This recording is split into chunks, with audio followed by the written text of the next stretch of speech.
आशा करता हूं आप सब बहुत अच्छे होंगे। मेरा नाम है सिद्धांत अग्निहोत्री। स्टडी ग्लोस पे आपका बहुत बहुत स्वागत है। अरे दोस्तों, एक आप करेक्शन करिएगा। मैं अभी तक हिस्टियोग्राफी बोल रहा था। देखिए, एक्चुअली कुछ वर्ड्स ना मुझे बोलने की आदत है, तो हिस्टियोग्राफी मुझे 4-5 साल से पता नहीं क्यों कुछ वर्ड्स मैं उसी तरीके से बोलता हूँ, लिखता हूँ, जो कि गलत है। ऐसा नहीं करना चाहिए, तो आई एम रियली सॉरी।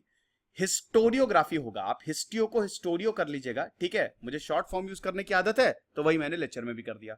तो बस आप इसको हिस्टियो से हिस्टोरियोग्राफी कर लीजिएगा, ठीक है। तो आज हम इंडो पर्शियन हिस्टोरियोग्राफी को देखेंगे। तो चलिए आगे बढ़ते हैं। ट्विटर पे मैं आ गया हूं, ये रही मेरी आईडी, आप मुझे यहाँ पे फॉलो कर सकते हैं। साथ ही साथ टेलीग्राम चैनल को हमारे जरूर ज्वाइन करें, आपको बहुत ज्यादा फायदा होगा। पीडीएफ यहाँ पे अपलोड हो जाती है तुरंत।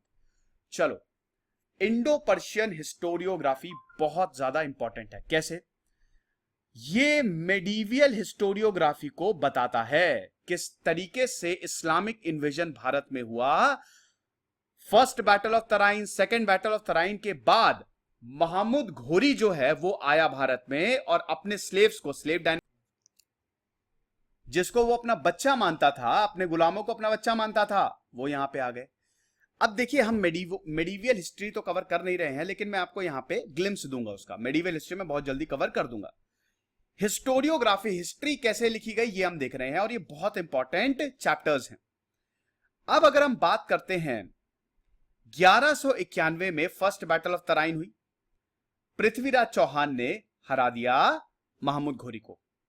सेकेंड बैटल ऑफ तराइन में दोबारा आया महमूद घोरी। उसमें हम देखते हैं महमूद घोरी ने पृथ्वीराज चौहान को हरा दिया। और फिर हम देखते हैं एक नए एरा का शुरुआत होती है, एक नए एरा की शुरुआत होती है भारत में। तो अब यहां पे राइटर्स की, हिस्टोरियोग्राफर्स की श्रृंखला शुरू होगी। पहले हिस्टोरियोग्राफर जो थे उनको द पॉनियर्स बोलेंगे हम। द पॉनियर्स कौन होते हैं? जो लेगेसी की शुरुआत करते हैं। इनमें सबसे पहला नाम आता है मोहम्मद बिन मंसूर, जिन्होंने शजरा ए अंसाब या अंसब भी इसको बोलेंगे, लिखी। अब दोस्तों, मोहम्मद बिन मंसूर को फकरे मुदब्बिर भी बोला गया है। गजना से लाहौर, गजना जो कि अफगानिस्तान में है। देखिए, आपको पता ही है ना कि मेडिवियल हिस्ट्री में मोहम्मद बिन कासिम से शुरुआत हुई थी। 8th सेंचुरी में मोहम्मद बिन कासिम से शुरुआत हुई थी, पहला इन्वेजन था। उसके बाद जो सक्सेसर आए मोहम्मद बिन कासिम, उनको ऐसा भगाया इंडियन किंग्स ने कि दोबारा 150 सालों तक यहां पे नहीं आए। फिर जब महमूद गजनी आया, तब इंडिया में रेड्स शुरू हुई, ठीक है। सोमनाथ टेम्पल, मथुरा टेम्पल, सब उसने डिस्ट्रॉय किया और बहुत कुछ लूट के लेके गया। और उसके बाद दोस्तों हम देखते हैं, उसके फिर से हम देखते हैं कि 150 सालों तक यहां पे किसी की आने की हिम्मत नहीं हुई। लेकिन फिर महमूद घोरी आया, और महमूद घोरी आया तो पृथ्वीराज चौहान को हराने के बाद एक नया अध्याय भारत के इतिहास में शुरू हुआ, मेडिवियल हिस्ट्री जिसको हम कहते हैं, जो कि 1206 से शुरू होगी। मैं अभी बताता चलूंगा, लेक्चर थोड़ा लंबा होगा। तो दोस्तों, इनको रिकॉर्ड भी करना पड़ेगा ना। देखिए, इस्लामिक पीरियड में एक बहुत अच्छी बात यह थी, हाँ उसमें खराब भी बहुत सारी बातें थी। इन्वेड किया उन्होंने, बहुत दिक्कतें, लेकिन राइटिंग्स बहुत बढ़िया हुई। ये लोग अपने साथ राइटर्स लेके चलते थे। सुल्तान जो था वो चाहता था कि हमारी हिस्ट्री भी लिखी जाए, इतिहास में हमारा नाम हो, तो हमको बहुत ही ऑथेंटिकेटेड रिकॉर्ड्स मिलते हैं, ठीक है, और जो किताबों में लिखे गए हैं। ये एक अच्छी बात थी कि हमको सोर्सेज बहुत मिलते हैं। तो अगर हम बात करते हैं, सबसे पहले इसमें मोहम्मद बिन मंसूर आए, जिन्होंने शजरा ए अंसाब, जिनको फकरे मुदब्बिर भी बोला जाता था, ये गजना से लाहौर शिफ्ट हुए गजनविद पीरियड में, और वहां पे इन्होंने लाहौर में शजरा ए अंसाब, जो कि प्रॉफिट ऑफ इस्लाम, ठीक है, इस्लाम के जो प्रॉफिट थे, उनकी किताब को कंपाइल किया।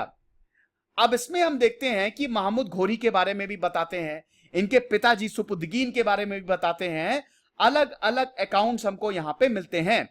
यहां तक कि कुतुबुद्दीन ऐबक के बारे में भी हमको जानने को मिलता है। देखो, 1206 से लेकर 1290 तक स्लेव डायनेस्टी थी, गुलाम वंश था, पता है ना। मैं लिख देता हूं, अच्छे से लिख देता हूं।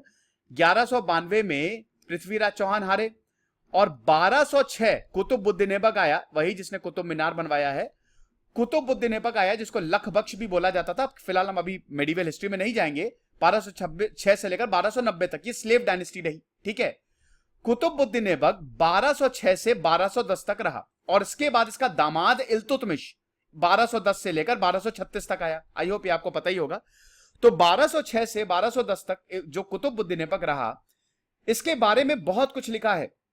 फकरे मुदब्बिर ने, मतलब मोहम्मद बिन मंसूर ने बहुत कुछ लिखा है इनके बारे में, और यहां पे इनके एडमिनिस्ट्रेशन के बारे में भी बताया है।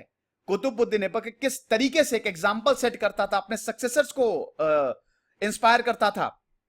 हालांकि हिंदू चीफ के लिए बहुत बहुत अच्छा इन्होंने नहीं लिखा है, लेकिन ये बताते हैं कि कुतुबुद्दीन ऐबक हिंदू चीफ, जो हिंदू राजा थे, क्योंकि भैया हिंदुइज्म था ना यहाँ पे, सनातनी थे हम सब, तो जो सनातनी राजा थे, जो हिंदू राजा थे, जो राजपूत थे, उनके साथ भी कंसाइलेटरी मतलब दोस्ताना व्यवहार किया, साथ में मिलकर काम करेंगे।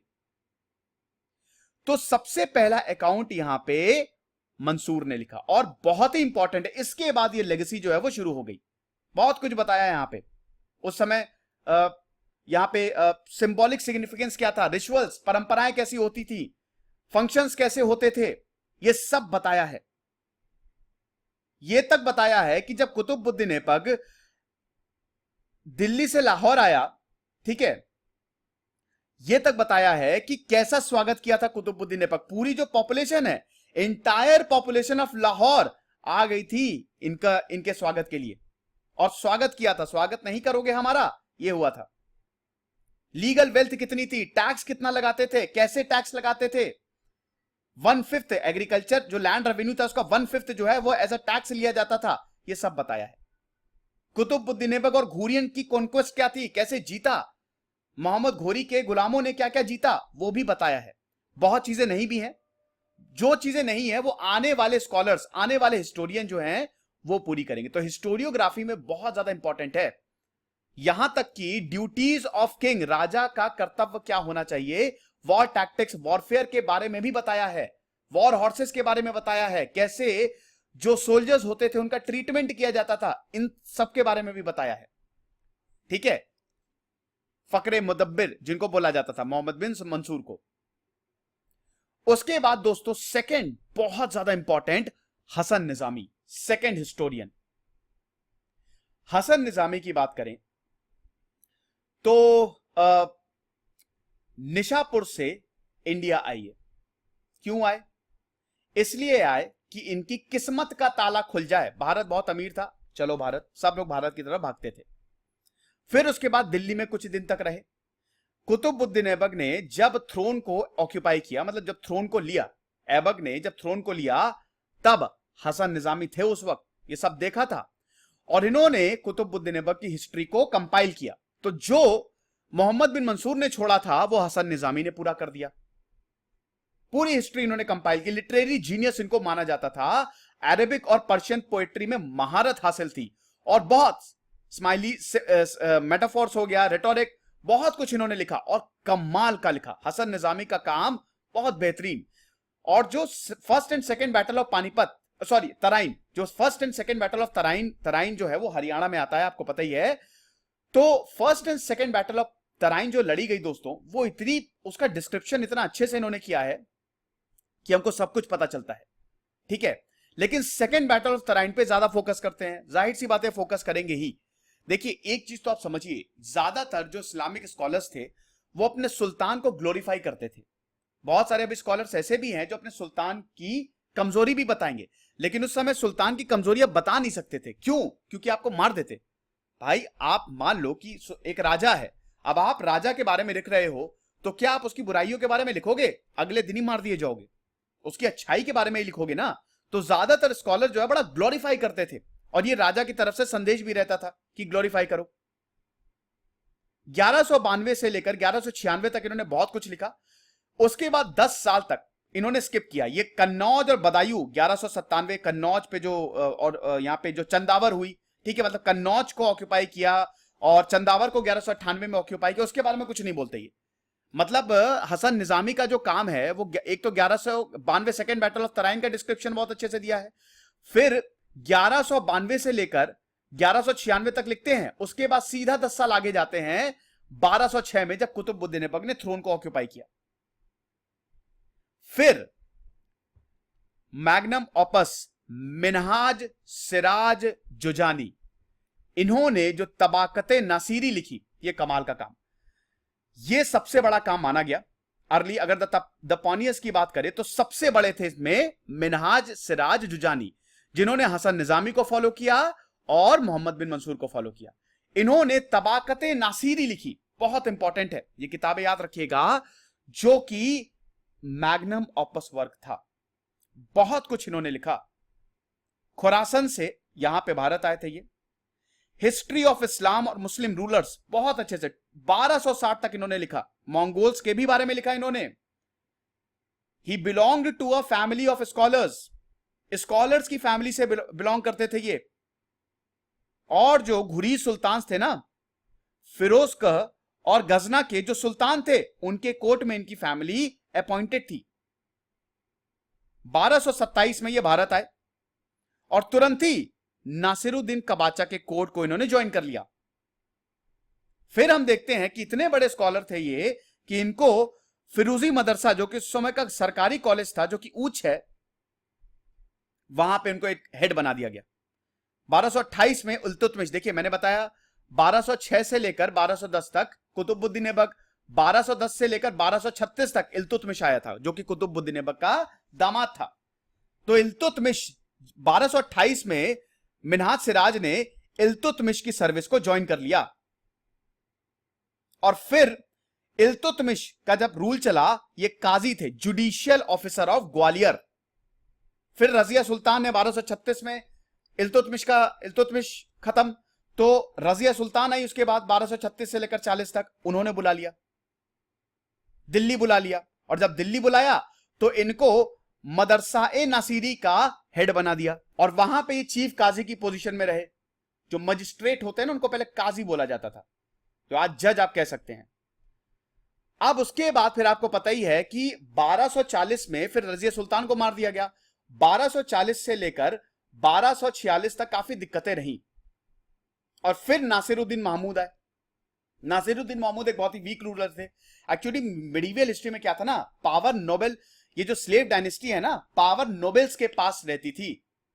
तुर्काने चहलगंज, Turkish nobles, the 40 Turkish nobles, ये टर्किश थे, तो ये नोबेल्स थे, ठीक है, जो कि इल्तुतमिश अपॉइंट करता था। राजा को गाइड करने के लिए नोबेल्स होते थे। आज जो ब्यूरोक्रेट्स होते हैं ना, मिनिस्टर्स को गाइड करने के लिए ब्यूरोक्रेट्स होते हैं, ऐसे ही राजा को गाइड करने के लिए नोबेल्स होते थे। लेकिन ये ताकत पूरी नोबेल के पास होती थी। ये लोग राजा बनाते थे। मेडिवल हिस्ट्री का पार्ट है, लेकिन मैं साथ साथ लेके दोनों चीजें चलूंगा। और ये क्या करते थे, किसी को भी मरवा देते थे। रजिया सुल्तान को उन्होंने मरवा दिया। उसके बाद 6 साल तक बहुत दिक्कत हुई। फिर नासिरुद्दीन महमूद है, लेकिन नासिरुद्दीन महमूद को नोबेल्स ने नासिरुद्दीन महमूद को बोला कि बेटा चुपचाप तख्त पे बैठे रहना, ज्यादा चू चपड़ा मत करना। नासिरुद्दीन महमूद बैठ गए। लेकिन उसके बाद सबसे बड़े रूलर आए स्लेव डायनेस्टी के, बलबन ने 1287 तक रूल किया। नासिरुद्दीन महमूद, वो एक अलग कहानी है।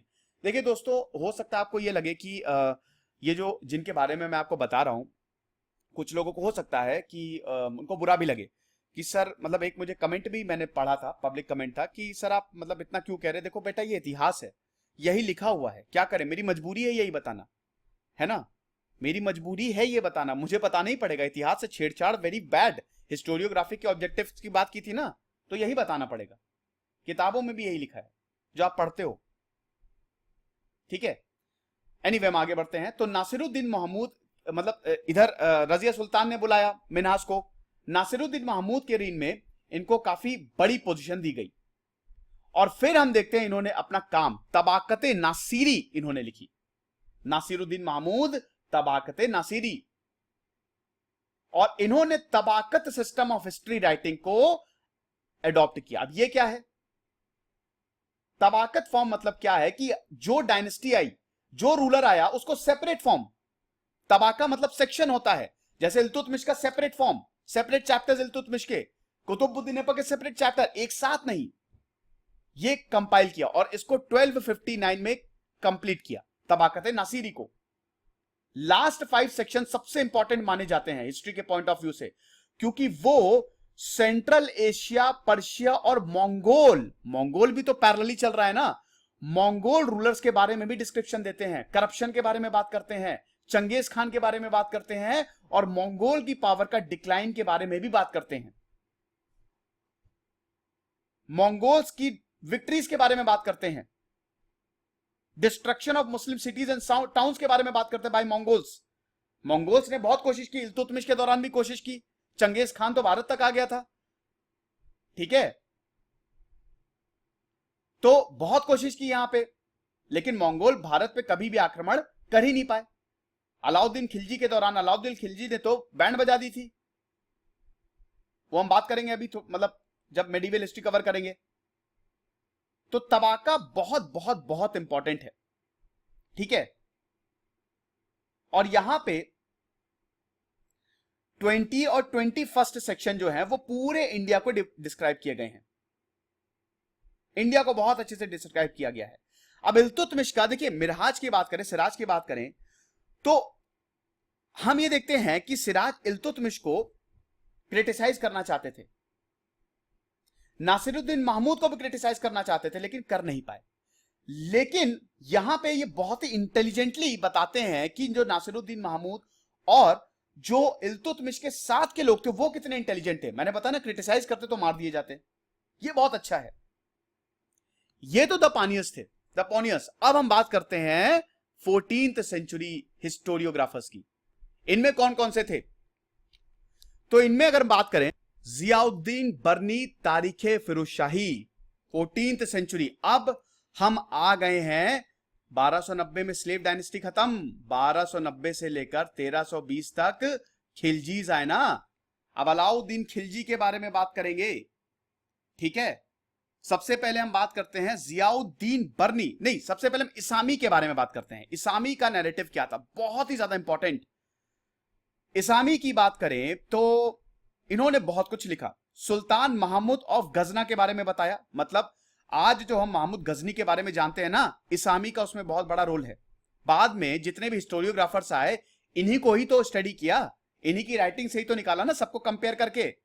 डिफरेंट डिफरेंट बर्नी, इसामी, हसन निजामी, इससे पहले जो भी थे, जितने भी थे, जो भी राइटिंग्स मिली, सबको रखा और इंपॉर्टेंट पॉइंट्स निकाले। तो महमूद ऑफ गजनी के बारे में ये बात करते हैं। बहामनी सल्तनत के भी बारे में बात करते हैं, जो डेक्कन में थी, अलाउद्दीन बहामन शाह। इसामी बताते हैं कि उनका कैसा था 1350 में। मोहम्मद तुगलक के बारे में बात करते हैं, 1350 में मोहम्मद, देखिए 1320 तक आए, मतलब 1290 से 1320 तक खिलजी, और 1320 से लेकर 1413 तक तुगलक आए ना, ये सब टर्क्स थे, ठीक है।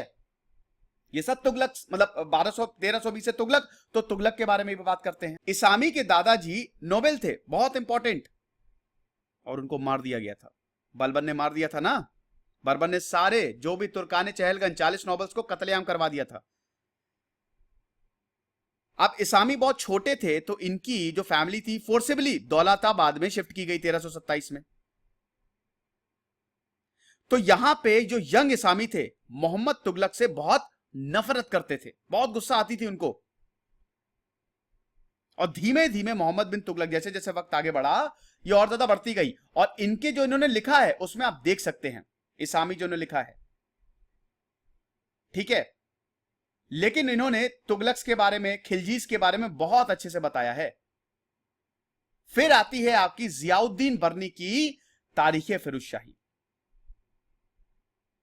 जियाउद्दीन बर्नी की बात करें तो एरिस्टोक्रेटिक फैमिली में, एक अमीर फैमिली में इनका जन्म हुआ था।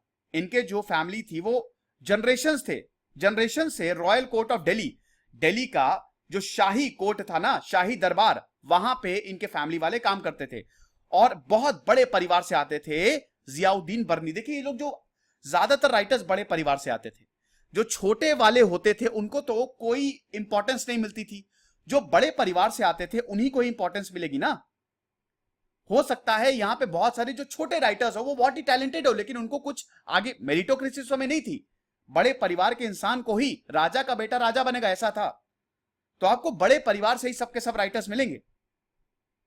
तो जियाउद्दीन बर्नी भी काफी अमीर परिवार से आते थे, और इन्होंने तारीखे फिरोजशाही लिखी, जो कि फिरोज शाह तुगलक के बारे में बहुत कुछ बताती है। तारीखे फिरोजशाही बलबन से शुरू होती है, 1266। मैंने बताया ना कि 1246 से लेकर, अभी पिछली बार बताया था, 1266 तक नासिरुद्दीन महमूद थे, और 1266 से लेकर 1287 तक बलबन ने कंसोलिडेट किया। बलबन थे मेडिवल हिस्ट्री में। तो बलबन थे स्लेव डायनेस्टी के जो सुल्तान थे 1266, सब कुछ बलबन के, और बलबन बहुत ताकतवर थे। तो बलबन जो था, सुल्तान बलबन से शुरुआत होती है तारीख फिरोज शाही की, और ये बकायदा पूरा फिरोज शाह तुगलक तक जाती है 1356 तक, जब 1356 में फिरोज शाह तुगलक ने अपनी थ्रोन को ऑक्यूपाई किया। अलाउद्दीन खिलजी के बारे में भी बात करते हैं, उनकी इकोनॉमिक पॉलिसीज के बारे में भी बात करते हैं, समझ रहे हैं। उसके बाद फिर और भी बहुत सारे, लेट 14th सेंचुरी की बात करें तो एक शम्स सिराज अफीफ थे, ये भी बहुत ही बड़े राइटर थे, और भी बहुत सारे आए। अदर वर्क्स की बात करें तो सिराजे फिरोज शाही, फतुहत फिरोज शाही, ये सब लिखी गई। फतुहत फिरोज शाही तो इसमें सुल्तान फिरोज शाह तुगलक ने खुद ही लिखी। सुल्तान फिरोज शाह तुगलक भी तो बहुत अच्छे राइटर थे ना, तो इन्होंने अपनी बायोग्राफी कंपाइल कर दी, ये भी बहुत इंपॉर्टेंट सोर्स है, ऑटोबायोग्राफी इन्होंने लिखी। ओके, और बहुत सारी हमको इंफॉर्मेशन मिलती है उस समय सोशियोलॉजी, मतलब सोसाइटी कैसी थी, सूफीज और उलेमा से कैसे रिलेशन थे, फार्माकोलॉजी की क्या हालत थी, मेडिसिन, एस्ट्रोनॉमी के बारे में सब कुछ मिलता है। फतुहत फिरोज शाही जो कि खुद सुल्तान फिरोज शाह ने लिखी थी, ये बहुत इंपॉर्टेंट रोल प्ले करता है। शम्स सिराज अफीफ की बात करें तो अगेन फिरोज शाह तुगलक के ही रीन में इन्होंने सर्व किया, जब तक फिरोज शाह थे तब तक शम्स सिराज अफीफ जो है वो रहे। देखिए तुगलक की बात करें तो सबसे पहले है घियासुद्दीन तुगलक, जिन्होंने फाउंड किया तुगलक को, तुगलक डायनेस्टी को। फिर आया आपके मोहम्मद बिन तुगलक, जिसको वाइस फूल किंग कहा जाता था, बहुत पढ़ा लिखा था लेकिन बेवकूफ था, पढ़ा लिखा बेवकूफ, बहुत नॉलेज, डिसीजन नहीं ले पाता था। उसके बाद फिरोज शाह तुगलक आए। फिरोज शाह तुगलक के बाद तुगलक डिक्लाइन होने शुरू हो गए, ठीक है। तैमूर ने इन्वेड किया था ना भैया, कब किया था चलो कमेंट बॉक्स में बताओ मुझे, कौन से साल में किया था, सब कुछ मैं ही बताऊं क्या। और अफीफ ने बहुत कुछ, यहां तैमूर ने जो दिल्ली पे अटैक किया था वो भी बहुत अच्छे से बारे में बताया है, ठीक है। बाबर के बारे में भी बताया है, ये सब कुछ इन्होंने बहुत अच्छे से लिखा है। खिज्र खान, सईद हो गए सुल्तान। देखिए 1413 के बाद से सईद आए, और सईद के बाद लोदीज आए। Lodis were the first Afghans to rule, और लोदीज के बाद आए आपके मुगल्स। तो 14th और 15th सेंचुरी हिस्टोरियोग्राफर्स ने इनके बारे में बहुत अच्छे से लिखा है। अब अल्टीमेटली और लास्ट हम देखते हैं मुगल्स की क्या बात है। 1526 बाबर आ गया, ठीक है। Second battle of Panipat, Babur और इब्राहिम लोदी के बीच में, बाबर ने हरा दिया इब्राहिम लोदी को। भारत में मुगल्स जो कि डिसेंडेंट थे मंगोल्स के, मोगोल्स इनको बोला जाता था, मुगल्स है ना, वहां से भारतीय नाम मुगल्स है, लेकिन इनको मोगोल्स बोला जाता था क्योंकि ये डिसेंडेंट थे चंगेज खान के।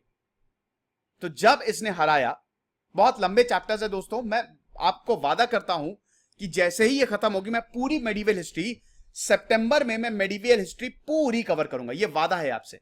लेकिन अभी आपको हिस्टोरियोग्राफी सुनना है क्योंकि एग्जाम आने वाले हैं। एग्जाम हो सकता है, हो क्या सकता है कि यूजीसी ने तो बोल ही दिया है कि लास्ट ईयर के एग्जाम होंगे, और ये लास्ट ईयर का सिलेबस है, इसलिए पहले आपको ये खत्म करना है। तो मुगल्स की बात करें तो मुगल्स, भैया बाबर खुद ही एक बहुत बड़ा राइटर था, बाबर में बहुत क्वालिटीज थी। बाबर एक जनरल भी था और राइटर भी था, इसने अपनी ही बायोग्राफी लिखी थी तुज़के बाबरी, बहुत कुछ बताया था। और तुज़के बाबरी ने इसने इंडियन रूलर्स को भर भर के क्रिटिसाइज किया, बड़ा जलता था, मतलब बड़ा नफरत करता था कि इंडियन रूलर जो हैं वो बहुत फ्रेंडली नहीं है। बाबर ने पूरी कोशिश की कि सब कुछ दोस्ताना तरीके से चले, लेकिन ऐसा हो नहीं पाया। भैया जब तक बाबर रहा तब तक युद्ध होते रहे, इधर राणा सांगा ने युद्ध किया, ठीक है, मेदिनी राय ने युद्ध किया, तो इंडियन रूलर से बाबर के रिश्ते तो बहुत अच्छे थे नहीं। बाबर ने टर्किश में लिखा, याद रखिएगा, अपनी मदर टंग टर्किश में लिखा और पर्शियन में लिखा, दो लैंग्वेज बाबर ने यूज की थी तुज़के बाबरी में। और बहुत कुछ, decline and fall of Timurid power, अपने बारे में लिखा, अपने पिताजी के बारे में लिखा, कहां से ही आता, बायोग्राफी तो सभी लिखेगा, कल्चर के बारे में लिखा, इंडिया के बारे में लिखा, जब इसने अटैक किया तब क्या था, ये सब लिखा। इंडियन नोबल्स को इसने अनट्रस्टवर्दी, इन पर भरोसा नहीं किया जा सकता। लेकिन इंडिया की बड़ी तारीफ की, रूलर्स की नहीं, इंडिया की, भारत की बाबर ने बहुत तारीफ की। भारत को बताया कि वाकई में भारत में बहुत सारे रिसोर्सेज हैं, यहां के जो कलाकार हैं वो कमाल। ये तो बात सही है भाई, मुगल के जमाने में हमारी इकोनॉमी बहुत बड़ी हो गई। भारत पूरी दुनिया में 1/3 ऑफ जीडीपी, 33% हमारा टेक्सटाइल बिजनेस, हमारे ज्वेलरी वर्क बहुत कमाल का था। क्यों? हमारे यहां डोमेस्टिक इंडस्ट्री कमाल की थी, जो कि ब्रिटिशर ने बाद में डिस्ट्रॉय कर दी। और ये मुगल्स ने पहचाना, बाबर ने पहचाना, अकबर ने पहचाना कि यहां के जो काम करते हैं, जो क्राफ्ट्समैन हैं, वो कमाल के हैं, बहुत स्किल्ड हैं, कमाल का हाथ है उनका, यूज करो इनके हाथों का। खूब बढ़िया बढ़िया चीजें बनाई, कपड़े बहुत अच्छे बनते थे। तो बाबर ने इंडिया का जो रिसोर्स है और जो क्राफ्ट्समैन है, जो टाउन्स है, आर्टिस्ट हैं, उनके बारे में खूब तारीफ की है तुजुक बाबरी ने। फिर उसके बाद बाबर के जो बेटे थे हुमायूं, 1530 से 1555 तक, मतलब 1530 से 1540 तक था। फिर शेर शाह सूरी ने हुमायूं को खदेड़ दिया। 1540 से लेकर 1555 तक हम देखते हैं कि सूर एम्पायर रहा, और फिर दोबारा हुमायूं वापस आया 1555 में। तो ख्वांदमीर ने हुमायूं के बारे में बहुत अच्छा लिखा है। लेकिन गुलबदन बेगम, अच्छा गुलबदन बेगम पे अभी मैं आता हूं। अकबर की क्या हालत है? अकबर ने 1556 से लेकर 1605 तक का अकबर का रूल था। सबसे बेहतरीन हिस्टोरियोग्राफी अगर की बात करते तो अकबर के ही रीन में लिखी गई। अकबर ने तो बकायदा एक पूरा डिपार्टमेंट ही बना दिया था हिस्ट्री के लिए, कि जाओ हिस्ट्री लिखो। सिर्फ हमारे बारे में नहीं लिखो, बल्कि इंडियन रूलर्स के भी बारे में लिखो। गुलबदन बेगम जो कि बाबर की बेटी थी, उन्होंने तो बकायदा हुमायूं की बायोग्राफी लिख दी, हुमायूं नामा, जो कि बहुत ही इंपॉर्टेंट सोर्स है उस समय। और हुमायूं नामा पहला ऐसा सोर्स है जिसमें औरतों की भी स्थिति बताई गई है उस समय, कि औरतों के क्या हालात थे। आप समझ रहे हैं? हुमायूं अकबर के पिताजी थे ना। अबू फजल ने अकबरनामा लिखी, एने अकबरी लिखी। अबू फजल बहुत ज्यादा इंपॉर्टेंट थे। अबू फजल की बात करें तो अबू फजल को हेड चुना गया था। जितने भी स्कॉलर्स थे वो अबू फजल को मतलब हेल्प करते थे। अकबर ने बकायदा 7 स्कॉलर्स का एक बोर्ड बनाया था, जिनको मैं लिख देता हूं, बहुत इंपॉर्टेंट। तारिक ए अल्फी बोला गया था। फिर से लिख देता हूं, तारिक ALFI अल्फी। ये बकायदा अकबर ने 7 स्कॉलर्स का बोर्ड बनाया था, जिसमें हिस्ट्री क्रोनोलॉजिकल ऑर्डर में लिखी गई। ये थोड़ी सी दिक्कत थी। देखिए इसमें क्या था कि बोर्ड ने क्रोनोलॉजिकल मतलब जो इवेंट थे वो लिख दिए और उसके बाद इसको डिस्क्राइब किया। दिक्कत तो नहीं थी, कि दिक्कत मैं क्यों कह रहा हूं। तो मैं आपको क्यों बता रहा हूं कि अकबर के रीन में हिस्टोरियोग्राफी बहुत अच्छी, क्योंकि यहां पे स्लेव डायनेस्टी को अलग तरीके से समझाया गया। यहां पे history as a chronological order लिखी गई। स्लेव डायनेस्टी कब आई थी, फिर खिलजीज कब आए थे, फिर सईद कब आए थे, फिर मुगल्स कब आए थे, ये सब लिखा गया। अबू फजल ने बहुत फ्लैटरी की। ऐने अकबरी और अकबरनामा दोनों ही अबू फजल ने कंपाइल की, और अबू फजल ने बहुत फ्लैटरी की। मतलब हम देखते हैं कि अकबर को बहुत उनकी तारीफ की, लेकिन उसके बावजूद अबू फजल का जो काम है वो बहुत इंपॉर्टेंट है, क्योंकि यहां पे अकबर के इंपॉर्टेंट अचीवमेंट्स को दर्शाया गया। राजपूत के अगेंस्ट जो एक्सपेडिशंस थे, हिंदू चीफ मुस्लिम से कैसे यहां पे इनके रिलेशंस थे, वो सब बताया। ठीक है। और अकबर का जो एक सेक्युलर इमेज है अकबर की, उसको अबू फजल ने बहुत ही ज्यादा ग्लोरीफाई किया है। अबू फजल सेक्युलर इंटरप्रिटेशन बहुत करते हैं अकबर का, कि हर धर्म को साथ में लेके चलना चाहते थे। तो अकबरनामा और ऐने अकबरी बहुत इंपॉर्टेंट सोर्स है। 1602 तक ऐने अकबरी जो है वो सब कुछ बताती है। 7 साल लगे थे इसको कंपाइल होने के लिए, और स्टैटिस्टिकल डिटेल्स हैं ऐने अकबरी की अगर बात करें। और पैरेलल अकाउंट्स यहां पे आपको देखने को नहीं मिलेंगे। हिस्टोरिकल अकाउंट्स यहां पे अच्छे से दिए हैं। आर्टिजन्स और पीजेंट्स के बारे में यहां पे ज्यादा कुछ नहीं लिखा है। लेकिन ऐने अकबरी जो है, अकबरनामा बहुत बड़ी किताब है। ऐने अकबरी अकबरनामा का 3rd पार्ट है। ठीक है। अकबरनामा पार्ट्स में ना, अकबरनामा में बहुत सारी बुक्स हैं, तो ऐने अकबरी 3rd पार्ट है अकबरनामा का। यहां पे 3rd पार्ट में, अकबरनामा में तो सब कुछ है, लेकिन ऐने अकबरी में की बात करें, देखिए अकबरनामा में अलग अलग बुक्स में अलग अलग चीजें बताई गई हैं। तो जो एडमिनिस्ट्रेशन और कंट्रोल है, डिपार्टमेंट, गवर्नमेंट, ये सब ऐने अकबरी में बताया गया है। ठीक है। अबू फजल शाह मंसूर या फिर तोदलमल के कंट्रीब्यूशन को बहुत ज्यादा, नवरत्न में थे ना, नवरत्न अकबर ने नवरत्न बनाए थे, तो बहुत ज्यादा इसको इंपॉर्टेंस नहीं देते हैं। आगे बढ़ते हैं दोस्तों। बहुत सारे अकबर के नॉन ऑफिशियल हिस्टोग्राफर्स भी थे। इसमें निजामुद्दीन अहमद, अब्दुल कादिर बदौनी, ये 2 इंपॉर्टेंट हिस्टोरियंस थे इस पीरियड में। जो बहुत कुछ हिस्ट्री पे इन्होंने बहुत अच्छा लिखा, लेकिन ये लोग नॉन ऑफिशियल थे। इन्होंने भी किताबें निकाली, लोधी डायनेस्टी के बारे में बताया, मुगल रूलर्स 1593 तक क्या हुआ, 1593 तक क्या हुआ, उसके बारे में बहुत अच्छा हमको जानने को मिलता है। तबाकत अकबरी इन्होंने लिखी, बहुत काफी अच्छी किताब। तबाकत अकबरी की बात करें तो निजामुद्दीन अहमद ने लिखी, और अब्दुल कादिर बदौनी एक और बहुत ही गजब के हिस्ट्री, मतलब ये मैं अभी जो बता रहा था वो निजामुद्दीन अहमद के बारे में बता रहा था। अब्दुल कादिर बदौनी जो थे वो भी student of history and literature थे, अपनी स्टूडेंट लाइफ के बारे में बताते हैं। उन्होंने भी किताबें लिखी, अकबर के बारे में बहुत कुछ बताया। जहांगीर की बात करें, जहांगीर ने तो खुद ही अपनी बायोग्राफी लिख डाली, तुजुके जहांगीरी। ठीक है, ये शम्स सिराज अफीफ जो है, ये एक्चुअली, ये आप मत इसको काट दीजिएगा, ये बेसिकली ये मेरे ख्याल में पिछली स्लाइड में ये रिपीट हो गया है, तो आप इसको काट दीजिएगा। तो तुजुके जहांगीरी लिखी जहांगीर ने। जहांगीर का रेन बहुत अच्छा नहीं माना जाता, लेकिन अच्छी किताब थी। शाहजहां की बात करें तो मुतामद खान ने इकबाल नामा लिखी, इकबाल नामे जहांगीरी लिखी। शाहजहां के समय मुगल्स अपने पीक पे थे, बहुत पैसा कमाते थे, ज्वेलरीज का काम बहुत बढ़िया होता था। तो मुतामद खान बहुत ही इंपॉर्टेंट हिस्टोरियन थे अगर शाहजहां की बात करें। शाहजहां के बारे में भी बताया, जहांगीर के बारे में भी बताया। अबू फजल ने बहुत अच्छे से स्टडी किया। अब्दुल हमीद की बादशाह नामा बहुत ही इंपॉर्टेंट। अब्दुल हमीद की बादशाह नामा जो शाहजहां ने जब तक रूल किया, 20 साल का शाहजहां का रूल को बहुत अच्छे से डिफाइन करते हैं। 2 पार्ट में है इनकी, एक पार्ट में 10 साल का रूल और दूसरे पार्ट में 10 साल का रूल, 20 साल total in total. Abdul Hamid Lahori एक और आपने सुना होगा इनका नाम, ठीक है, ये भी।